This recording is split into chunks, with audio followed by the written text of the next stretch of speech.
یہ دوسری آیت ہے کہ جس سے کچھ لوگوں نے استدلال کیا ہے کہ ایمان بالرسالت ضروری نہیں ہے۔ اب دیکھیے اس کا جواب وہی ہوگا، نمبر ایک تو یہ ہر جگہ پر ساری چیزیں بیان نہیں کی جایا کرتی، کوئی چیز کہیں بیان کی گئی، کوئی کہیں بیان کی گئی ہے۔ کتاب کو لینا ہے تو پوری کو پوری ایک کتاب کی حیثیت سے۔ دوسرا یہ کہ یہ سارا سلسلہ کرام جو ہے، جو دو بریکٹس کے مابین آ رہا ہے، اس میں پہلے سے ہے وَآمِنُوا بِمَا أَنزَلْتُ مُصَدِّقًا لِمَا مَعَكُمْ وَلَا تَكُونُوا أَوَّلَ كَافِرٍ بِهِ، تو وہ تو ضرب کھا رہی ہے اس پورے کے پورے مضامین کے سلسلے سے جو ان دو بریکٹوں کے درمیان آ رہا ہے۔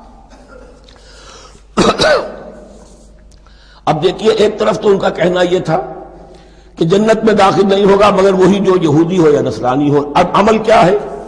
وَقَالَتِ الْيَهُودُ لَيْسَتِ النَّصَارَىٰ عَلَىٰ شَيْءٍ، یہودی کہتے ہیں نصارہ کی کوئی حیثیت نہیں، کوئی بنیاد نہیں، کوئی جڑ نہیں۔ وَقَالَتِ النَّصَارَىٰ لَيْسَتِ الْيَهُودُ عَلَىٰ شَيْءٍ، اور نصارہ کہتے ہیں کہ یہود کی کوئی بنیاد نہیں، بے بنیاد لوگ ہیں، کوئی حقیقت ان کی حقانیت ہے ہی نہیں۔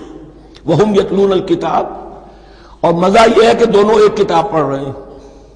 اولڈ ٹیسٹمنٹ تو مشترک ہے یہودیوں میں اور عیسائیوں میں، یہ بہت اہم نکتہ ہے۔ اور جدید عیسائیت میں جو ایک بہت بڑی طاقت ابھر رہی ہے امریکہ میں، وہ ہے کہ جو یہ عیسائیت کو جیوڈائز کر رہی ہے، کیونکہ رومن کیتھولک مذہب جو تھا اس نے تو چونکہ گویا کہ سارا رشتہ توڑ لیا تھا بائبل سے، سارا اختیار پوپ کے ہاتھ میں آ گیا تھا، لیکن پروٹیسٹنٹس نے پھر بائبل کو قبول کیا۔ اب اس کی منطقی انتہا یہ کہ اولڈ ٹیسٹمنٹ کے اوپر بھی اب ان کی توجہ ہو رہی ہے کہ آخر یہ بھی تو ہم مانتے ہیں کہ ہماری کتاب ہے، اور اس میں جو کچھ لکھا ہے اس کو نظر انداز کیسے کر سکتے ہیں۔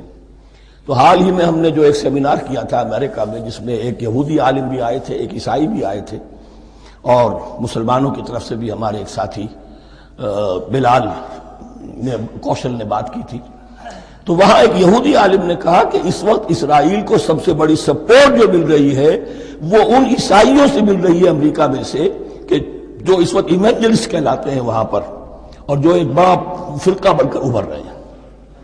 بہرحال یہ ان کا طرز عمل ہے۔ وَهُمْ يَتْلُونَ الْكِتَابَ، اور وہ دونوں کے دونوں کتاب کے پڑھنے والے ہیں۔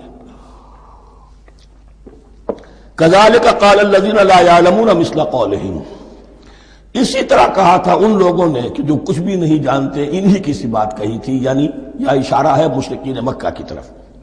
فَاللَّهُ يَحْكُمُ بَيْنَهُمْ يَوْمَ الْقِيَامَةِ فِيمَا كَانُوا فِيهِ يَخْتَلِفُونَ، تو اللہ تعالیٰ فیصلہ کر دے گا ان کے مابین قیامت کے دن ان تمام باتوں کا جن میں کہ یہ اختلاف کر رہے تھے۔